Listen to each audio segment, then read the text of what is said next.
everyone, and welcome to our next edition of Home Cooked History. My name is Megan, and I am not a professional chef. I am a historian, and this is not a restaurant or professional kitchen. It is my house. This is the series where we try to recreate historical recipes from the past today. And for this episode, we're going to be making a little known but really important dessert that has been popular throughout the world and throughout American history, and that is baked carrot pudding. So we're going to try that today. Our recipe is going to come from an 1851 cookbook called A Housekeeper, American Matron, or Practical and Scientific Cookery. So this is going to be a mid-1800s recipe that we're going to be trying, although there are lots of variations, so we're going to do our best to make something delicious today. So fingers crossed. This is an adjusted recipe, so we'll use half a pound of grated carrots, half a pound of homemade breadcrumbs, 3 eggs, white or brown sugar, heavy whipping cream, and then a glass of white wine. So as I mentioned, there are a lot of different variations of carrot pudding because it's been around for a really, really long time. So we're going to focus on an American version. Even the American versions can have a lot of discrepancies. So the carrots can be raw or boiled beforehand. The pudding can be steamed or it can be baked. So for this recipe, we're going to use raw grated carrots, and we're going to try a baked version. But if you see something else out there on the internet or in the archives or in a historic cookbook, then just know that that recipe is probably just another variation of what we're trying today. Start by cleaning your carrots and chopping off the ends, and then we're going to grate half a pound of raw carrot into a bowl. That's going to be our first step. Let's start grating. Again, you're going to be grating about half a pound of carrots. So that looks to be about 3 large carrots.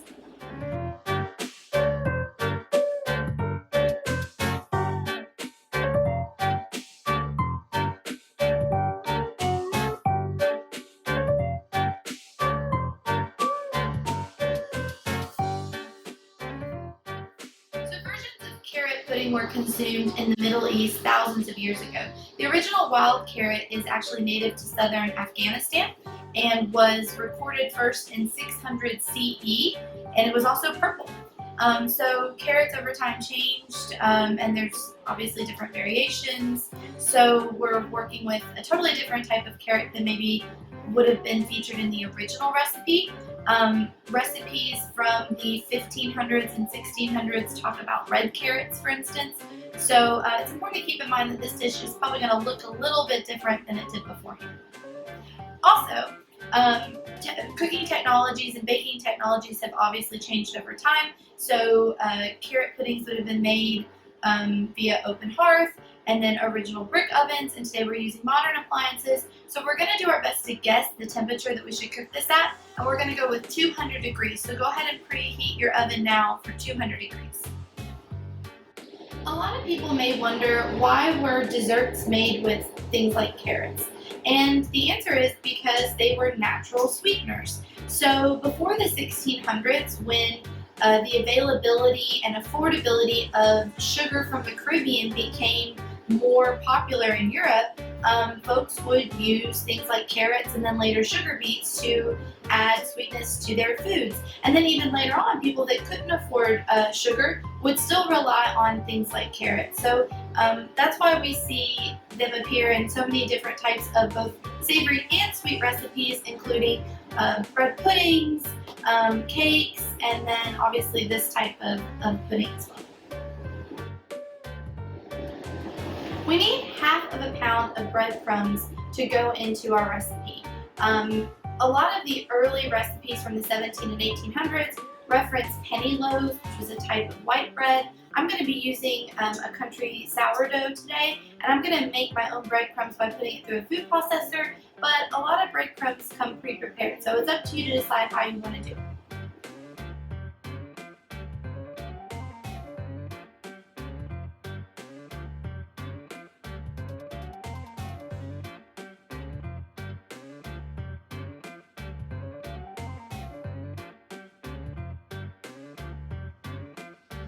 Add your breadcrumbs to your carrot mixture.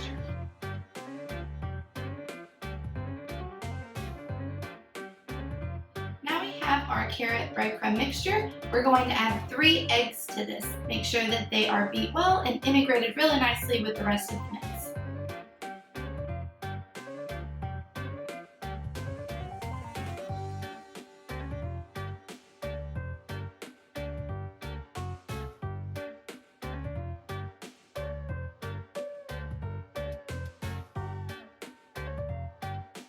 The recipe calls for half a glass of wine, which refers to white wine.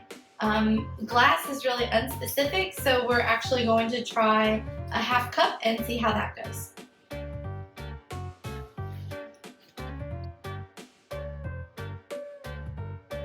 Now you're going to add nutmeg to taste. Again, the original recipe doesn't have a specified amount.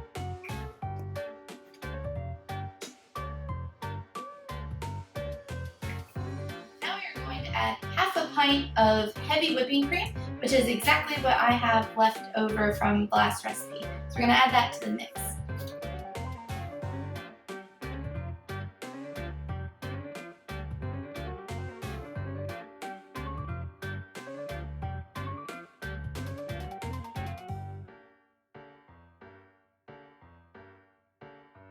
Now we're going to add 1 ounce of sugar.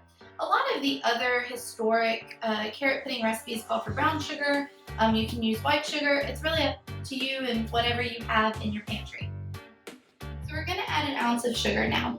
For folks that couldn't afford sugar for their sweet desserts and other dishes, they would try to use natural substitutes like fruits, for instance, raisins or currants. So again, this reliance on natural sweetness.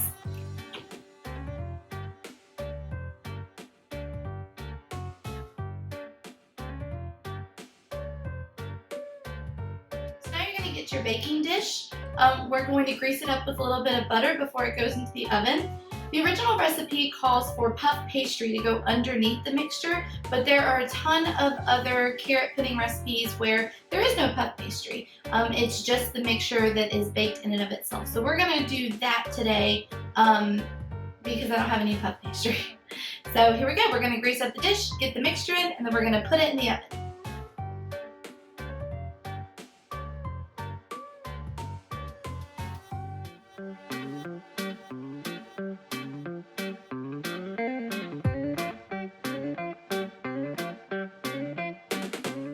Bake for 40 to 45 minutes. That's just an estimate. Do cover up the top though if you notice that there's some browning around the 20-minute mark. So you got to keep your eye on it at about the halfway point. Otherwise, it should be good to go for the next little bit.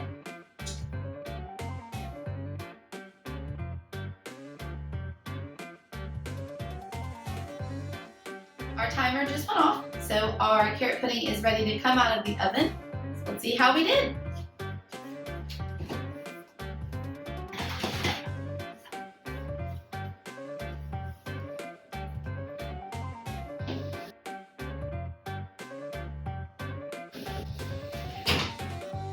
It looks a lot like when it went in. We obviously don't have photographs of mid-1800s carrot pudding, so there's no way to know if this is correct or not.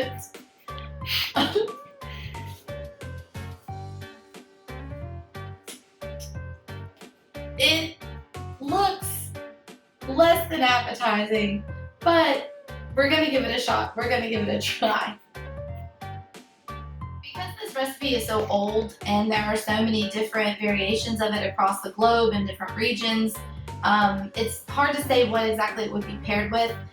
For the United States and for Europe, it would have been common to have had carrot pudding with whipped cream, a type of custard. I don't have any of that, so I'm gonna just try this by itself and let you guys know how it tastes. It doesn't smell bad. It smells good, it just doesn't look great. So here we go.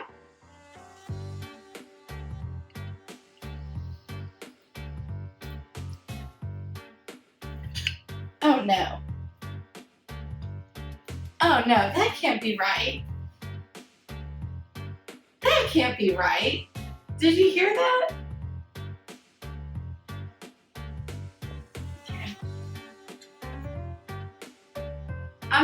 I have to admit, I'm not overly excited to try this one, but you know, people throughout history ate it, so let's give it a go.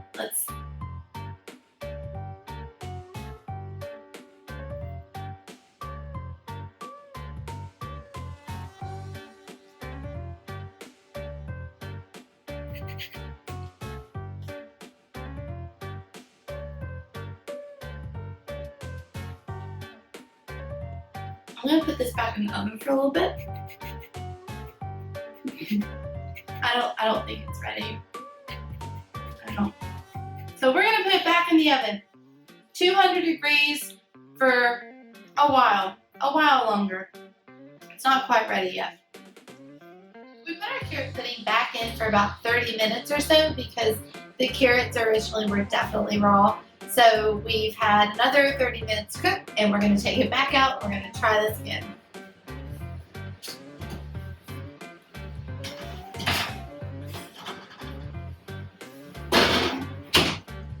I did cover the dish for the subsequent 30 minutes because I was worried about the top drying out. So we'll see what happens.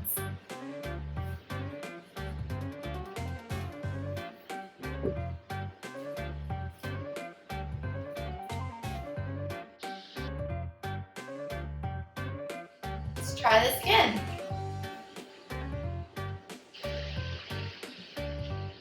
Okay, it's more done.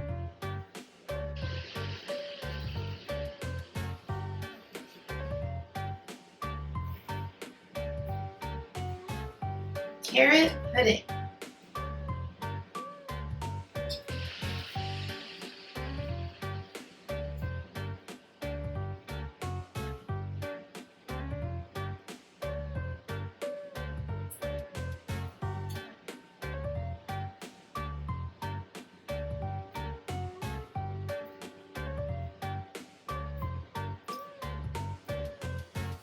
So the carrots are still raw. So I'm gonna put this back in for a little bit and see if we cannot make it a little bit better. One more time. We'll give it. It's really tough. It's really tough. We'll try one more time. Put it back in. Maybe you should increase the temperature. It's not a bad idea from my producer/husband. Let's up this bad boy to 300, cover it, and see if we can't help this carrot pudding along. Go 350. So I need a second opinion before we put it back into the oven. May just be me.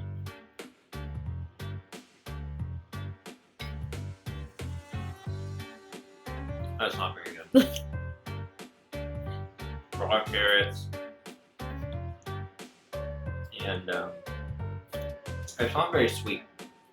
It's not sweet at all. It's really, I think it's edible. Do you think that like our ancestors just had to live with really bad dessert, or do you think we've just done it wrong? I would say a little bit of both. You're still eating it. The bread is good. So we're gonna up the temperature to about 300 degrees. We're gonna put this in for another 20 minutes and we'll see what happens. So we've been at this for a while, and this is our third time taking our carrot pudding out of the oven. It's been on 300 degrees for about 25 minutes or so. So we're gonna take it out and we're gonna see if we did any better in terms of taste and texture.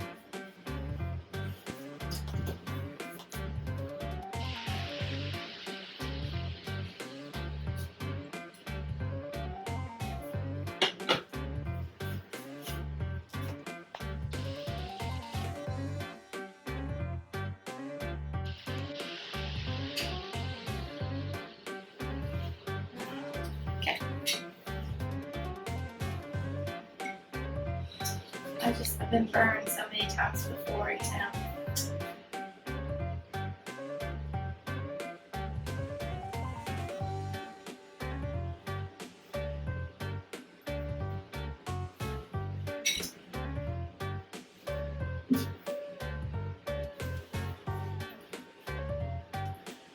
the carrots are still really, really raw. The bread is really good. I think if the carrots had been boiled like some of the other recipes said, it would actually be really tasty because the bread and the nutmeg and the cream is really good. Carrots, it's like a dessert salad. Oh, one more.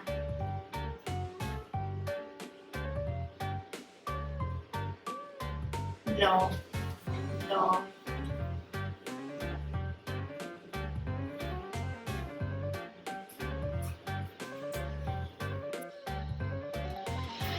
All right, here's your second attempt.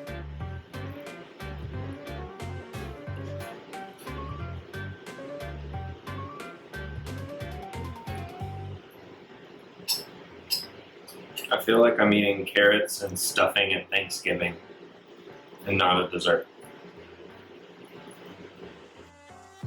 Well, everyone, we tried our absolute best to make original 1800s carrot pudding, and if the name sounded weird, then it was a self-fulfilling prophecy. This was not our strongest effort. I'm sure that there's a version of this recipe that is really good. This is not one of them. So,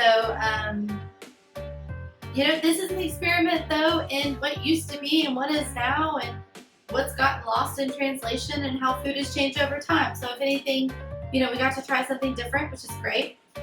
Thank you all for joining us. I hope that the next home cooked history turns out a little bit better. In the meantime, if you're interested in trying carrot pudding and you have a more successful attempt than we did, please feel free to share with us.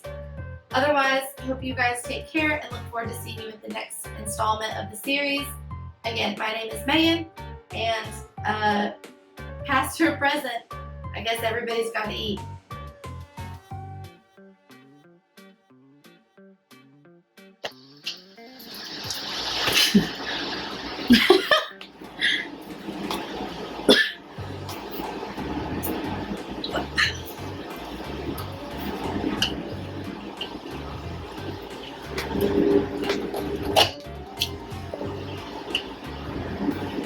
I may need your help with this.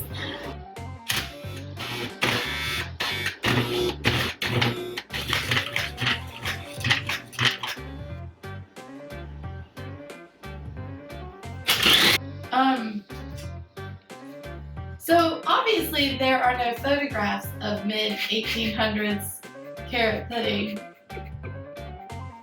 So I don't.